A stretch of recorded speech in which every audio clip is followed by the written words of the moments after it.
Paano ka nagfa-file ng tax as a freelancer? And ano nga ba yung mga websites na pwede para doon sa mga wala pang experience? Sagutin natin yung lahat ng questions from my previous live session dito sa video na to. Hi, my name is Mary and everyday nagpo-post ako ng bagong videos na pwede nyo sundan na some sort of roadmap kung gusto nyo na maging freelancer, virtual assistant, or gusto nyo na mag-work from home gamit ng computer at internet. Let me show you first the video para makita nyo yung mga questions to. Yung question ni May, may nagawa ka na po buong vid about pag-file ng tax para magkaroon ng ITR for freelancers. Mamaya, sasagutin ko yan kasi meron tayong live na video. Let's start first with the question, paano ako nagbabayad ng tax as a freelancer?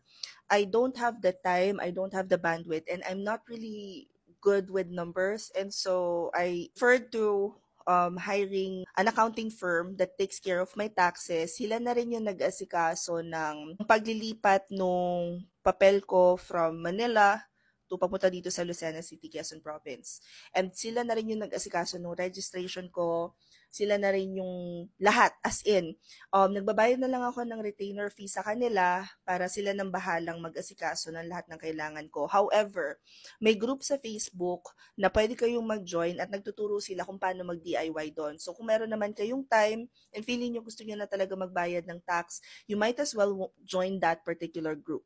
But before I show you the group, let me show you first kasi in-interview ko talaga yung head ng group na yon.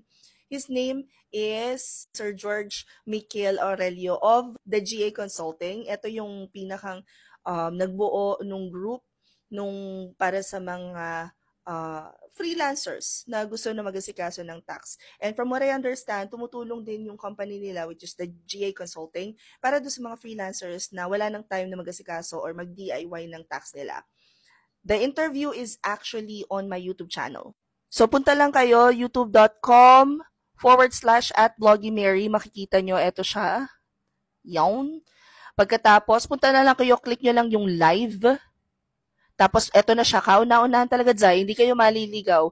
Ang ganda ng mga explanation dyan ni Sir George because ipinaliwanag niyang isa-isa, required nga ba tayo magbayad ng tax, kailan tayo magbabayad ng tax, and dinilink na rin dyan yung mga gusto or interesado na mag-join din sa group niya para matuto mag-file ng tax. Ano naman yung mga websites na pwede kong i-rekomenda sa mga baguhan pa lang? Guys, palagi ko sinasabi is Upwork, and I know a lot of people are not good with Upwork because of the fees. Kasi kailangan mong bumili ng connects para makapag-apply.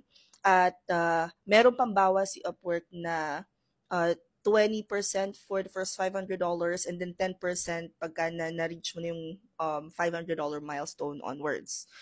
Pero, para sa akin, ang pinakang masakit kasi na nangyari as baguhan ay yung hindi ako mabayaran ng kliyente. And because of that experience, sabi ko, okay, so moving forward, mag-early muna ako at sisiguruhin ko na bayad ako through Upwork. Yun yung safety net na binibigay ng Upwork para sa akin. So what I did was, number one, yung mga namang problema doon sa connects, merong 50 free connects si Upwork. So pwede mo na siyang, you can play around with it and see what works, di ba? Ngayon, pag naubos mo na yung 50 connects and ready ka na talaga, feeling mo gusto mo nang ituloy, edi go for it. Yun na nga. Sabi ko, sige, so pag may nagtanong sa akin, Upwork hourly contract, kasi at least yun guaranteed. Now, one more thing that you have to remember, computing nyo kung magkano yung nagagastos nyo ng pagbili ng connects, at saka yung 20% na ipapatong nila, na nababawasin nila, at idagdag nyo yun dun sa ibibill nyo with clients. Kasi, ang daming napapansin kong pinakang common error ng mga tao is binababaan nila masyado yung kanilang bid.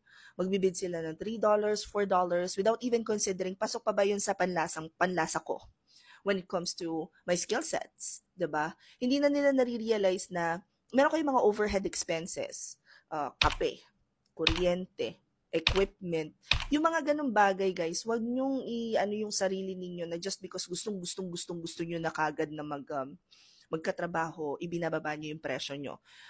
Make sure na isinasama nyo sa computation yung bawas ng Upwork or ng platform at saka yung nagagastos ninyo sa pang-araw-araw para ma-sustain yung inyong freelancing business. Hope this helps. Comment any questions you guys have about working from home. Follow for more work from home chismis. Bye!